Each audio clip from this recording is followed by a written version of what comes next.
जय हिंद दोस्तों, आप सभी का स्वागत है डीएलएड डिजिटल एकेडमी में। आशा करता हूं कि आप सभी लोग अच्छे होंगे और अपनी फर्स्ट सेमेस्टर यानी कि डीएलएड फर्स्ट सेमेस्टर सन 2023 की तैयारी बहुत ज़ोरों शोरों से कर रहे होंगे।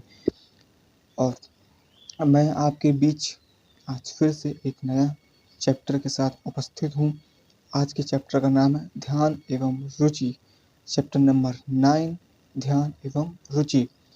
मैं आशा कर रहा हूँ कि मेरे द्वारा पढ़ाया हुआ आपको सब समझ में आ रहा होगा और आपने मेरे सारे पिछले वीडियो को देखा होगा, समझा होगा और उसके नोट्स प्रिपेयर कर रहे होंगे आपने।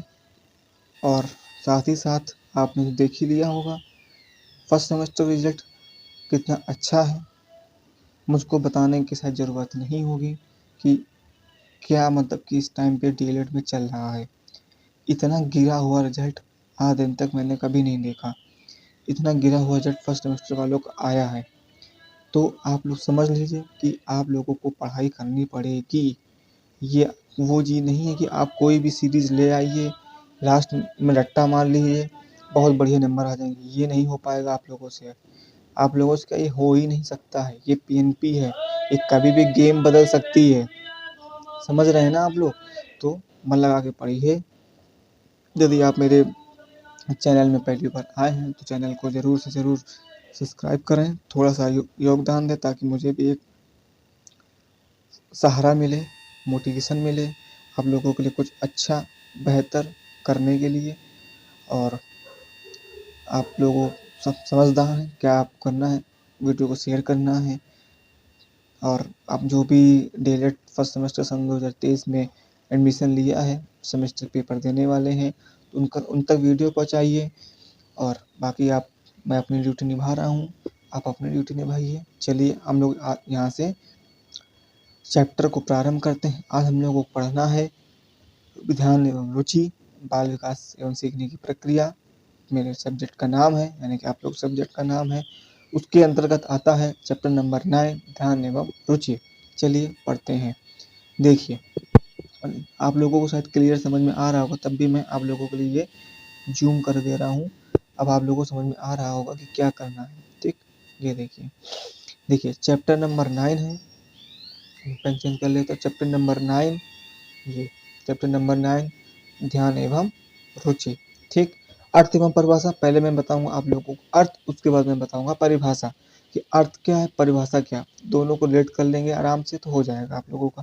देखिए क्या है अर्थ एवं परिभाषा में। ठीक है, कुछ वस्तुएं ऐसी होती हैं जिनके ऊपर हमारी चेतना अनन्यास केंद्रित हो जाती है। ठीक, अनन्यास केंद्रित हो जाती हैं। चेतना किसी वस्तु पर इस प्रकार केंद्रित होने को ध्यान या रुचि कहते हैं। ध्यान और रुचि कहते हैं। ठीक, ध्यान और रुचि कहते हैं। तो फिर से मैं बता रहा हूँ कि क्या करना है आप लोगों को कि अर्थ क्या होता है ध्यान एवं रुचि का, कि कुछ वस्तुएं ऐसी होती हैं जिसके ऊपर हमारी जो चेतना यानी कि मन अनन्यास यानी कि अपने आप जाके केंद्रित हो जाता है। यानी कि केंद्रित होने का मतलब है कि मन में लग जाना। ठीक, चेतना किसी वस्तु पर इस प्रकार केंद्रित होना, यानी चेतना का इस प्रकार किसी वस्तु पर केंद्रित हो जाना, यानी कि मन लग जाना, क्या कहलाता है, ध्यान कहलाता है या अवधान कहलाता है। ठीक, ध्यान या अवधान कहलाता है। बहुत कॉन्सेंट्रेट होके पढ़िएगा, आराम आराम से मैं सब कुछ पढ़ा रहा हूँ। समझ में ना आए तो आप कमेंट के माध्यम से मुझको बता सकते हैं कि इस जगह यहाँ पे समझ में नहीं आया हो, मैं आपको कमेंट के माध्यम से बता दूंगा। ठीक, चलिए परिभाषा हम लोग पढ़ते हैं। परिभाषा क्या है, देखो रॉस के शब्दों में क्या है। रॉस ने बोला है कि अवधान जो होता है, अवधान अवधान विचार की वस्तुओं को मस्तिष्क के सामने स्पष्ट रूप से लाने की प्रक्रिया। ठीक, अवधान विचार की वस्तुओं को मस्तिष्क के सामने स्पष्ट रूप से लाने की प्रक्रिया। ठीक, उसके बाद क्या है, डिबल के शब्दों में क्या है। डिबल के शब्दों में है किसी दूसरी वस्तु की अपेक्षा एक ही वस्तु पर चेतना का केंद्रीकरण अवधान है। किसी दूसरी वस्तु की अपेक्षा एक ही वस्तु पर चेतना का केंद्रीकरण क्या है, अवधान है। डिम्बल के शब्दों में क्या है, किसी दूसरी वस्तु की अपेक्षा किसी एक वस्तु पर चेतना का केंद्रीकरण क्या होता है, अवधान होता है। ठीक, यहाँ तक समझ में आ गया होगा। मैं फिर से रिपीट करा रहा हूँ, क्या है, देखिए क्या है, ध्यान एवं रुचि क्या है कि ये वस्तु कुछ वस्तु ऐसी होती है जिनके ऊपर हमारी चेतना अनायास केंद्रित हो जाती है। चेतना चेतना का किसी इस प्रकार किसी चेतना का इस प्रकार किसी वस्तु पर केंद्रित हो जाना ही अवधान या ध्यान कहलाता है। ठीक, परिभाषा क्या है, रॉस के शब्दों में अवधान विचार की वस्तुओं को मस्तिष्क के सामने स्पष्ट रूप से लाने की प्रक्रिया। डिम्बल के शब्दों में क्या, किसी दूसरी वस्तु की अपेक्षा एक ही वस्तु पर चेतना का केंद्रीकरण अवधान है। ठीक, उसके बाद अवधान के प्रकार क्या है, अवधान रॉस के अनुसार क्या, अवधान के दो प्रकार, एक ऐच्छिक और एक होता है अनैच्छिक। एक होता है ऐच्छिक, दूसरा होता है अनैच्छिक। ठीक, ये ऐच्छिक भी दो प्रकार के होते हैं, देखिए कौन कौन से होते हैं। एक होता है विचारित अवधान, एक दूसरा होता है अविचारित अवधान। ठीक, ऐच्छिक कितने प्रकार होते हैं, दो प्रकार, विचारित अवधान और अविचारित अवधान। अवधान के कितने प्रकार, देखिए अवधान कितने प्रकार, ऐच्छिक और अनैच्छिक। ठीक, फिर इसके बाद ऐच्छिक के कितने प्रकार, दो प्रकार, विचारित विचारित अवधान और दूसरा अविचारित अवधान। फिर अनैच्छिक के कितने प्रकार, दो प्रकार, सहज अवधान और वाद्य अवधान। ठीक, सहज अवधान और वाद्य अवधान, ये सहज अवधान और वाद्य अवधान दो प्रकार के हो गए। अब आगे बढ़ते हैं, चलिए अब पढ़ेंगे ऐच्छिक। ऐच्छिक में पढ़ना है हम लोगों को ऐच्छिक। ऐच्छिक अवधान क्या होता है, इसमें हम अपनी इच्छा से जानबूझकर किसी वस्तु पर चेतना को केंद्रित करते हैं। ठीक, यह अवधान अर्जित अभिरुचियों पर निर्भर करती है। ये दो प्रकार की होती है। क्या होता है ऐच्छिक अवधान, इसमें हम अपनी इच्छा से कर सकते हैं, जानबूझकर कर सकते हैं किसी वस्तु पर चेतना को केंद्रित। ठीक है, इसमें दो प्रकार से, या तो अपनी इच्छा से कर, या हम जानबूझ के किसी बाह्य प्रभाव से या बाहरी प्रभाव कोई कर रहा हो तो हम उस पर केंद्रित कर सकते हैं। यह अवधान अर्जित अभिरुचियों पर निर्भर होती है।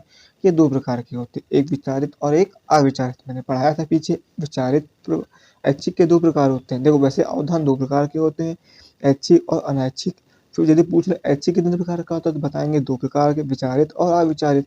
और अनैच्छिक पूछ लें तो दो प्रकार के, सहज और वाद्य, दो प्रकार के होते हैं। विचारित क्या होते हैं, देखिए विचारित में क्या आपको पढ़ना, विचारित में पढ़ना है विचारित अवधान होता है, इसमें किसी बात पर ध्यान लगाने के लिए अच्छी तरह से विचार या प्रयास किया जाता है। ठीक, इसमें किसी बात पर ध्यान लगाने के लिए अच्छी तरह से उस पे विचार या प्रयत्न किया जाता है, प्रयास किया जाता है, कुछ भी बोल सकते हैं। फिर दूसरा है अविचारित। अविचारित में है इस प्रकार के अवधानों में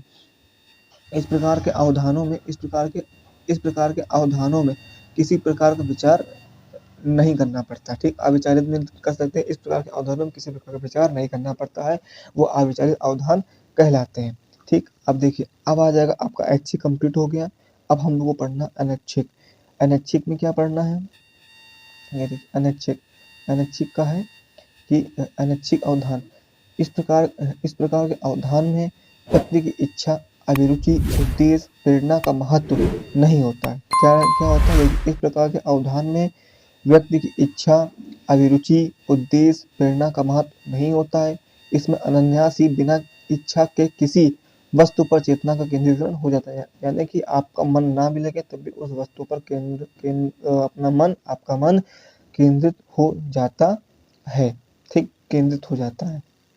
यहाँ तक समझ में आया होगा आप लोगों को। आगे बढ़ते हैं, चलिए अनैच्छिक पढ़ लिए। अनैच्छिक हमने कितने प्रकार बताए थे, दो प्रकार बताए थे, सहज और वाद्य। हम लोग को अब पढ़ना है सहज। ठीक, सहज पढ़ना है।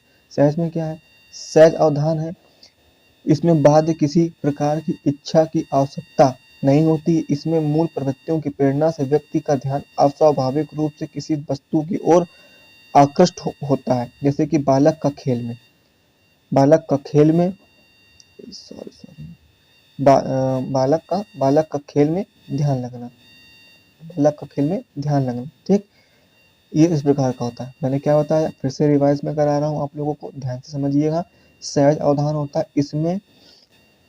इसमें बाध्य किसी प्रकार की इच्छा की आवश्यकता नहीं होती है। ठीक, और इसमें मूल प्रवृत्तियों की प्रेरणा से व्यक्ति का ध्यान अस्वाभाविक रूप से किसी वस्तु की ओर आकृष्ट हो जाता है। जैसे किसी बालक का खेल में ध्यान लग जाना। ठीक, किसी बालक का किसी खेल में ध्यान लग जाना। अब है बाध्य अवधान। इसमें क्या है, इसमें बाध्य होकर किसी दर्शन पर ध्यान लगाना पड़ता है। ठीक है, जैसे कि तेज आवाज होने पर ध्यान का इस ओर केंद्रित हो जाना। यदि कोई तेज आवाज हो ऑटोमेटिक आपका ध्यान केंद्रित हो जाता है जाके उस जगह, तो वही होता है। ठीक, बाध्य अवधान की बाध्य हो किसी पर ध्यान लगा लेना। मैंने बताया अभी कि कोई कहीं पे तेज आवाज हो रही, आप पढ़ रहे हो, तो आपका ऑटोमेटिक मन वहां जाके लग जाएगा, वहां डिस्टर्बेंस होने लगता है, तो वही होता है बाध्य अवधान। अब इसमें देखिए, अब आपको पढ़ना यहाँ तक समझ में आ गया होगा। मैं आपको रिवाइज करा रहा हूँ फिर से, तब मैं आगे बढ़ूंगा। मैं आपको पहले रिवाइज करा रहा हूँ पूरा। देखिए, क्या है ध्यान, ध्यान एवं रुचि क्या है।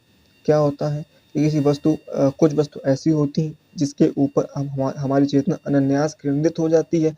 चेतना किसी वस्तु पर इस प्रकार का केंद्रित हो जाना ध्यान या अवधान कहलाता है। परिभाषा क्या होती है रॉस के शब्दों में, अवधान विचार की वस्तुओं को मस्तिष्क के ऊपर स्पष्ट रूप से लाने की प्रक्रिया है। ठीक, डिम्बल के शब्दों में किसी वस्तु दूसरे की अपेक्षा एक ही वस्तु पर चेतना का केंद्रीकरण अवधान है। ठीक, अवधान के प्रकार क्या होते हैं, ऐच्छिक अनैच्छिक। ऐच्छिक होती है विचारित अवधान और अविचारित अवधान। अनैच्छिक होती है सहज अवधान और बाध्य अवधान। ठीक, ये होती। दूसरा ऐच्छिक अवधान क्या होता है, इसमें हम अपनी इच्छा से जानबूझकर किसी वस्तु पर चेतना को केंद्रित करते हैं। यह अवधान अर्जित अभिरुचियों पर निर्भर होता है। ये दो प्रकार के होते हैं, विचारित अवधान और अविचारित अवधान। विचारित अवधान क्या होता है, इसमें किसी बात पर ध्यान लगाने के लिए अच्छी तरह से विचार या प्रयास या प्रयत्न किया जाता है। ठीक, ये होता है विचारित अवधान।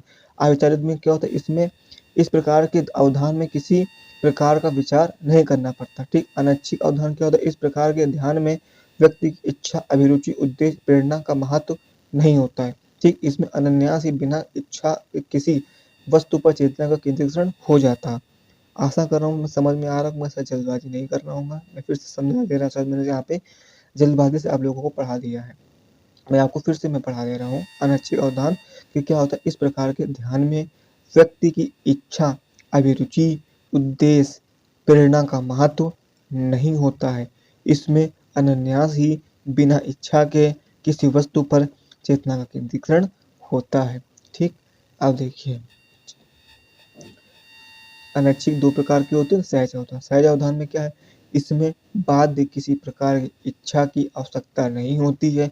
इसमें मूल प्रवृत्तियों की प्रेरणा से व्यक्ति का ध्यान स्वाभाविक रूप से किसी वस्तु की ओर आकृष्ट होता है, जैसे बालक का खेल में ध्यान लग जाना।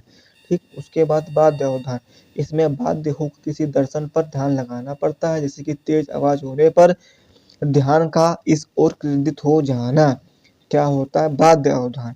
ठीक, उसके बाद देखिए, अब है ध्यान को प्रभावित करने वाले कारक एवं दशाएं क्या होते हैं।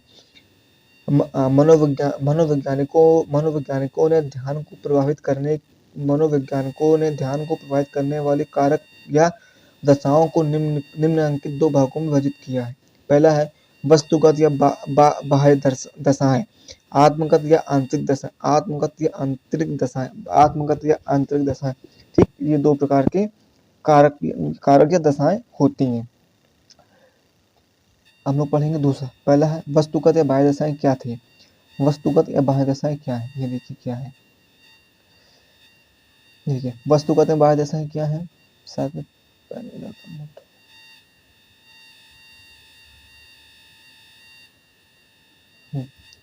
चलिए, ये दशाएं वातावरण की वस्तुओं से संबंधित होती हैं और वस्तुओं की प्रकृति पर निर्भर करती हैं। ये निम्नलिखित प्रकार की होती हैं। फिर से बता रहा हूँ, वस्तु एवं बाह्य दशाएं क्या होती हैं।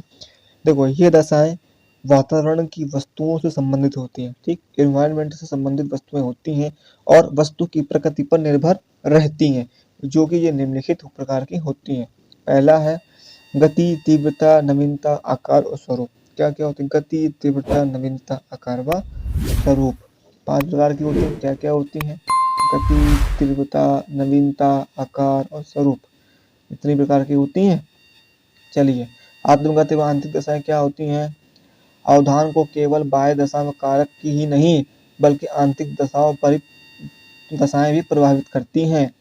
ठीक, प्रभावित करती है। मूल प्रवृत्तियां क्या होती हैं, मूल प्रवृत्तियां आवश्यकता, उद्देश्य या लक्ष्य, आदत और संवेग।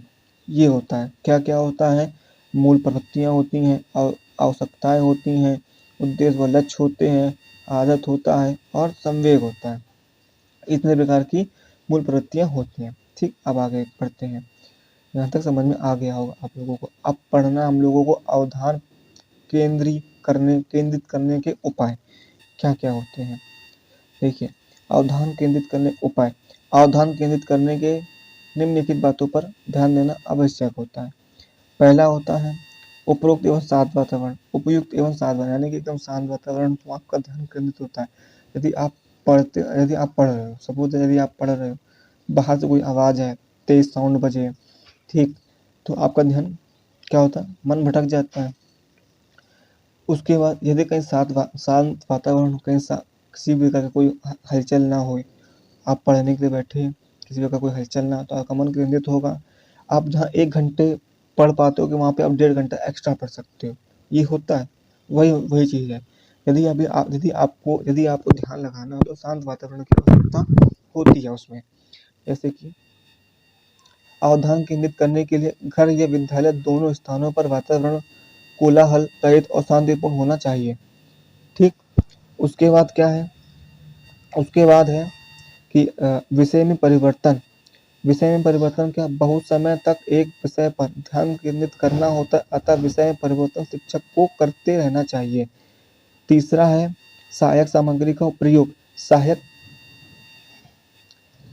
सामग्री बालकों के ध्यान को केंद्रित करने में सहायता देती है, अतः शिक्षक को पाठ से संबंधित सहायक सामग्री का प्रयोग करना चाहिए। ठीक, फिर बालकों के प्रयास को प्रोत्साहन, बालक को स्वयं करके सीखने के अवसर देने चाहिए, जिसमें वे अपने कार्य में ध्यान देते हैं। फिर आगे बढ़ते हैं। अब हम लोग को पढ़ना रुचि एवं अभिरुचि क्या होती है, इसका अर्थ समझ लीजिए। देखो, रुचि शब्द अंग्रेजी के इंटरेस्ट शब्द से लिया गया है, हिंदी रूपांतर इसका उत्पत्ति जो हुई है इंट्रेंसी शब्द से हुई, जिसका तात्पर्य होता है इट्स मेक अ डिफरेंट। क्या अर्थ होता है इसका? It's make a different. ठीक, इस प्रकार जिस वस्तु में हमें रुचि होती है वह हमारे लिए दूसरी वस्तु से भिन्न होता है। समझ में आ गया होगा आप लोगों को यहाँ तक। अब परिभाषा, भाटिया के शब्दों में क्या है, रुचि का अर्थ है दो वस्तुओं में अंतर करना। भाटिया के शब्दों में रुचि का अर्थ है दो वस्तुओं में अंतर करना। मैकडूगल के शब्दों में अभिरुचि गुप्त अवधान है और अवधान अभिरुचि का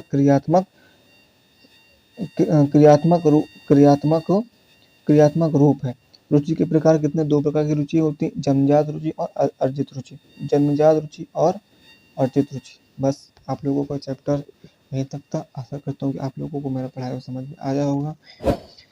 फिर मिलते हैं एक नए वीडियो के साथ। तब तक के लिए जय हिंद, हर हर महादेव।